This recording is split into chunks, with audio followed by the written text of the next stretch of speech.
papayag mawala ka muli. Narinig mo na ba ang kantang to? Ito ay ang handog ng Pilipino sa mundo. Kinanta para gunitain ang People Power Revolution at isinulat ni Jim Paredes ng Apo Hiking Society.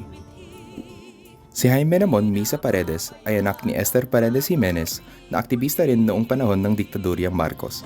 Noong siya ay nasa paaralan bago ideklara ang batas militar, kino-question nila ang kabuluhan pa ng leksyon kung may mga manggagawang nagugutom, mga gurong inaaresto at mga kaklaseng dinadakip at pinapatay.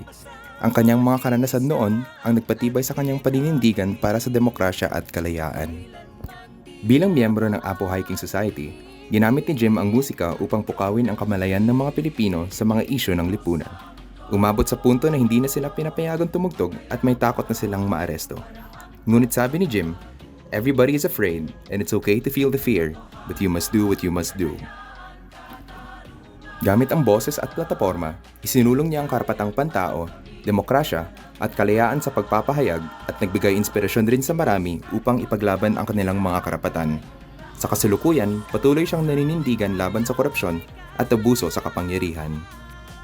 Sa panahon ng pang-aabuso at kasinungalingan, huwag tayong manahimik. Ang bawat boses, maliit man o malaki, ay mahalaga. Magkaisa tayo sa pagtatanggol ng ating demokrasya at mga karapatan. Huwag nating hayaang maulit ang madilim na bahagi ng ating kasaysayan. Maglakad, magsalita, at ipaglaban ang ating kalayaan.